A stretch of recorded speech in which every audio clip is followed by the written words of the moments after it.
आग का तूफान। ईरान ने इजराइल पर मिसाइल्स दागे। रात के अंधेरे में आग की लपटें उठीं। 7 अक्टूबर 2024 को ईरान ने इजराइल पर बैलिस्टिक मिसाइल्स की बौछार कर दी। ईरानी रेवोल्यूशनरी गार्ड कॉर्प्स ने इस हमले की जिम्मेदारी ली है, जो इन दोनों देशों के बीच लंबे समय से चले आ रहे संघर्ष को एक भयानक मोड़ देता है। 180 से ज्यादा मिसाइल्स ने सीमा पार करके इजराइल के अंदरूनी इलाकों में मौजूद स्ट्रेटेजिक लोकेशंस को निशाना बनाया। रेवोल्यूशनरी गार्ड ने इसे हाल ही में हमास और हिजबुल्लाह नेताओं की मौत का बदला बताया है और अपने मारे गए साथियों का बदला लेने की कसम खाई है। इतने बड़े हमले से बेखबर इजराइल ने अपने आयरन डोम डिफेंस सिस्टम को एक्टिवेट करने की जल्दी की।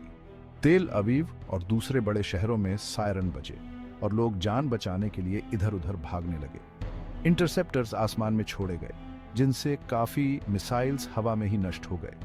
अमेरिका, जो इजराइल का पक्का साथी है, ने इस हमले को रोकने के लिए खुफिया जानकारी और तकनीकी मदद देने की पुष्टि की है। हालांकि काफी मिसाइल्स को रोक लिया गया, लेकिन कुछ इजराइल के डिफेंस को भेदने में कामयाब रहे। नुकसान बहुत ज्यादा हुआ। रहने के लिए बने मकान मलबे में तब्दील हो गए। अस्पताल घायलों से भर गए। मृतकों की संख्या अभी तक निकाली जा रही है, लेकिन अनुमान है कि यह काफी ज्यादा होगी। इस अचानक हुए हमले से पूरे इलाके में सनसनी फैल गई है और इन दोनों कट्टर दुश्मनों के बीच पूरे पैमाने पर युद्ध होने की आशंका बियाच गई है। यह कोई मामूली झड़प नहीं थी। यह ईरान की ओर से जानबूझकर और सोच समझकर की गई आक्रामक कार्रवाई थी, जो यह दर्शाती है कि वह सीधे भिड़ंत के लिए तैयार है। इसने संघर्ष में एक नया अध्याय शुरू कर दिया है, जिसके पूरे मध्य पूर्व के लिए बहुत ही भयानक नतीजे हो सकते हैं। इजराइल का जवाब तुरंत और बेरहम था। ईरानी मिसाइल हमले के कुछ ही घंटों के भीतर इजरायली लड़ाकू विमान आसमान में गरजे, लेकिन उनका निशाना ईरान नहीं, बल्कि पड़ोसी देश लेबनान था। इजराइल की जवाबी कार्रवाई का निशाना हिजबुल्लाह था, जो ईरान समर्थित आतंकवादी संगठन है और लेबनान की सीमाओं के भीतर से बेरोकटोक काम करता है। इजराइल का मानना है कि हिजबुल्लाह ने ईरान के साथ मिलकर मिसाइल लॉन्च किए हैं। दक्षिणी लेबनान में धमाकों से धरती हिल गई, क्योंकि इजरायली बम हिजबुल्लाह के संदिग्ध ठिकानों पर बरस रहे थे। लगातार हवाई हमले में कमांड और कंट्रोल सेंटर, हथियार डिपो और ट्रेनिंग कैंप सभी को निशाना बनाया गया। इजरायली डिफेंस फोर्सेस ने हिजबुल्लाह के सैन्य ढांचे को तबाह करने और इजरायली सुरक्षा को खतरा पैदा करने की, उसकी क्षमता को खत्म करने की अपनी दृढ़ता की घोषणा की। इन हमलों से लेबनान को भारी नुकसान उठाना पड़ा। लेबनान की सरकार, जो पहले से ही भयानक आर्थिक संकट और राजनीतिक अस्थिरता से जूझ रही है, ने इजरायली हमलों की निंदा करते हुए इसे अपनी संप्रभुता का उल्लंघन बताया है।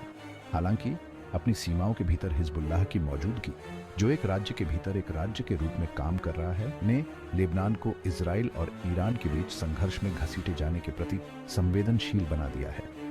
लेबनान में हताहतों की संख्या तेजी से बढ़ रही। हालांकि आईडीएफ ने दावा किया कि वह केवल सैन्य ठिकानों को निशाना बना रहा है, लेकिन नागरिक हताहतों से बचा नहीं जा सका। 2020 में बेरूत बंदरगाह विस्फोट से घायलों की आमद से पहले से ही जूझ रहे अस्पतालों पर बोझ और बढ़ गया। बेरूत की सड़कें प्रदर्शनकारियों से भर गईं। कुछ ने लेबनान को एक और संघर्ष में घसीटने के लिए हिजबुल्लाह की निंदा की, तो कुछ ने इजराइल द्वारा अत्यधिक बल के इस्तेमाल पर रोष व्यक्त किया। तेहरान में जश्न और दृढ़ निश्चय का माहौल था।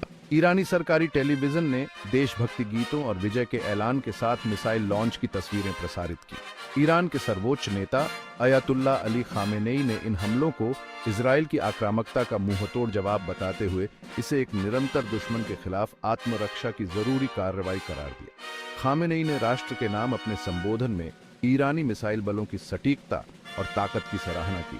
उन्होंने कहा कि इजराइल के किसी भी तरह के हमले का और भी कड़ा जवाब दिया जाएगा।